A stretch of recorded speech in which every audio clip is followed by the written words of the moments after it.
Thank you, Madam Speaker. Through you, I do have a few questions for the proponent of the bill. I absolutely know she's prepared, so you may proceed. Excellent. Well, from the debate we've heard this afternoon, I would say so. So through you, Madam Speaker, I have a question, and I have a couple of questions in a couple of sections, and I do ultimately want to apply them to the town that we both live in, because it's always easier to have a frame of reference with something that you're familiar with. So one of them relates to line 295, and it is specific to requiring parking. And it talks about requiring more than one parking space for each studio or one bedroom dwelling unit, or more than two parking spaces for each dwelling unit with two or more bedrooms, unless the municipality opts out in accordance with the provisions of Section 5 of this Act. And what it's talking about is prohibiting limits on parking.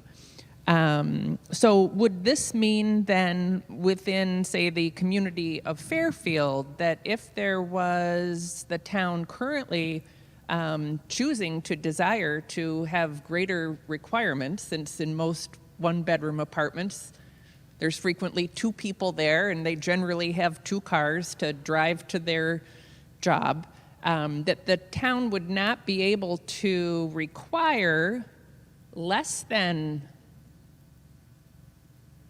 more than one parking space for that unit unless they went through the opt-out procedure. Is that correct? Through you, Madam Chair. Representative McCarthy Vahey.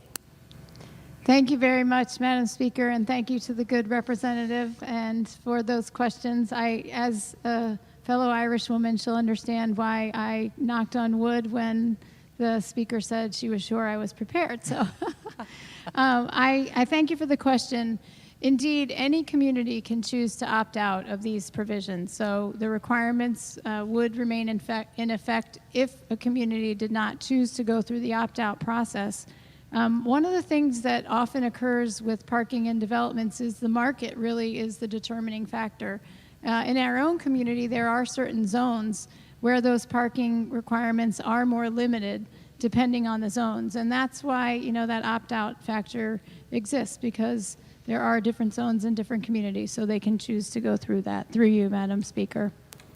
Representative Devlin. Thank you, Madam Speaker, and I do appreciate my good townmate and colleague for answering that question. So to be clear then, this would be a town-wide requirement, not a zone-by-zone requirement, and not a development-by-development requirement, if I understand that. Is that correct, through you, Madam Speaker? Representative McCarthy Vahey. Thank you very much, Madam Speaker. These sections talk about what the local regulations this is a shall not do part of the section. And yes, this would be for the regulations for the town. Through you, Madam Speaker. Representative Devlin. Thank you, Madam Speaker. So then if a community like the town of Fairfield, Connecticut, would like to have more flexibility in terms of requirements for parking, it would need to hold a public hearing and then have, in our case, the representative town meeting vote by a 2/3 majority and then go to the Board of Selectmen for a 2/3 majority vote in order to have the freedom to be able to do that. Is that correct, through you, Madam Speaker? Representative McCarthy Vahey.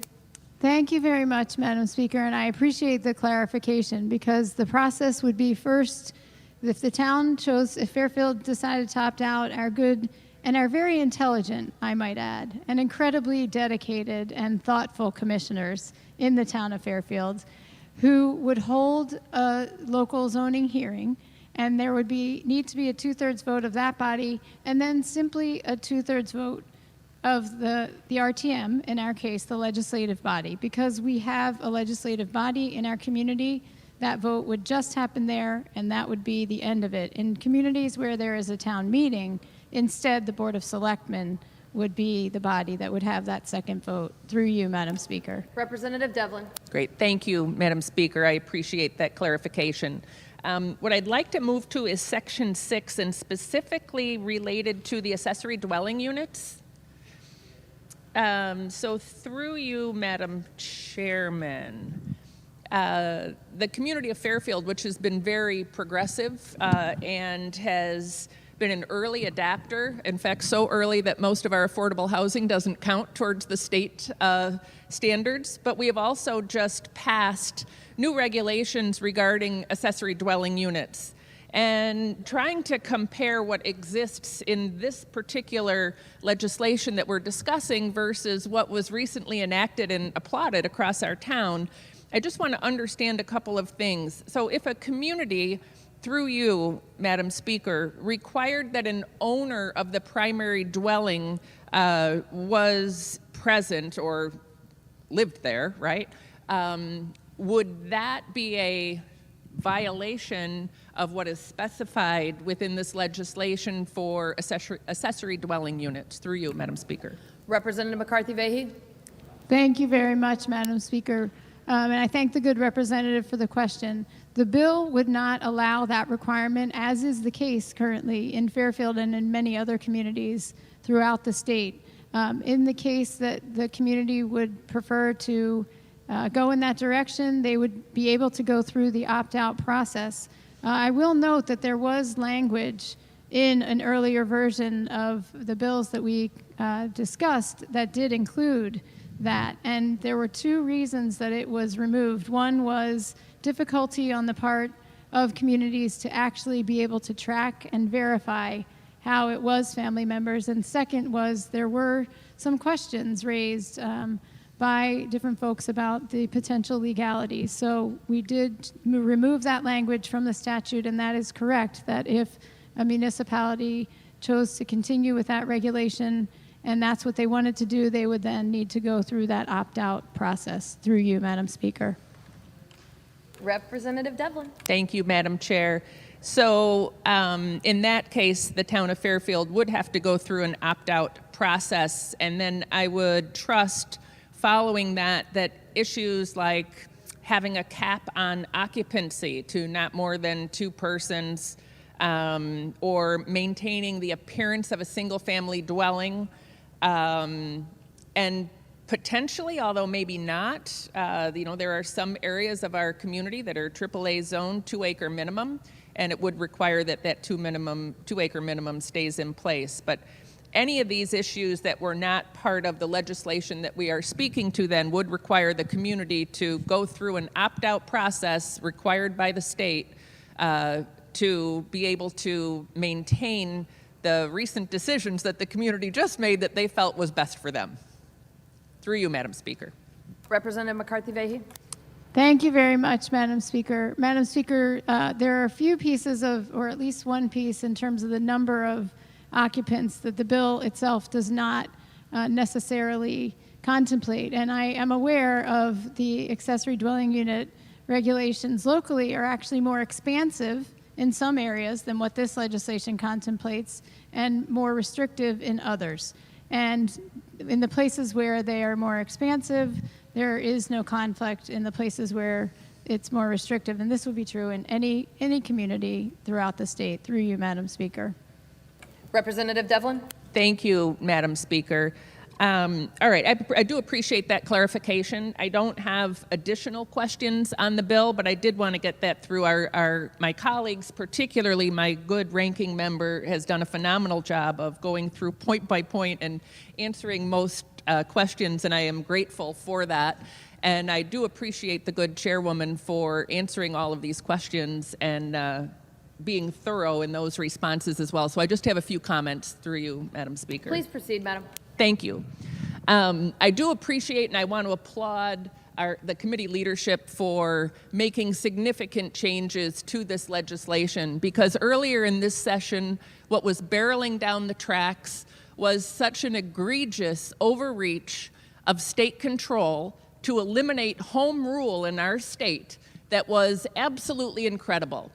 And what I think is so wonderful, and one of my colleagues mentioned this earlier, we find a lot of times with significant policy that's being debated within our state capitol, you may not believe it or not, but most residents have no idea. And not because they're not interested, but they're busy living their lives. They're going to their jobs. They're being with their family. They're trying to just enjoy living in our beautiful, beautiful, unique state. And it really requires taking some of this policy information and the real truth about what the impact could be out to the people. And the people across our state have spoken. They have been loud. There have been rallies. I heard somebody say, oh, there's just all these noisy rallies. That is the voices of the people saying, we do not want this. We have had towns pass resolutions saying, state, stay out of our towns. And I think we'd all agree, you know, being someone who isn't a native of Connecticut, I've lived here for nearly 30 years, but as I was choosing to live in Connecticut and find a place where I could stand the commute to New York City and also be able to afford the towns, each community I looked at had a different character to it. And some have different appeal versus others, and that is part of the beauty of the state of Connecticut. So I am just really quite proud, quite frankly, of how this legislation has evolved.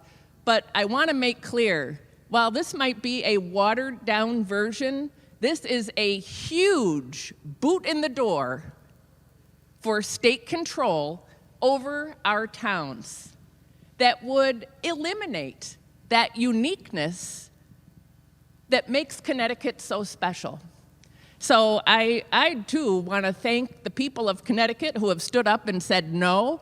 I want to thank the committee leadership who also heard those voices and have brought forth something very different. What has been brought forth, I find still unacceptable and I won't be supporting, but it does show the importance of getting the word out and letting the people share their voice. So I thank you for listening, and Madam Chairman, thank you very much, Speaker, for this opportunity to speak. Thank you, Representative.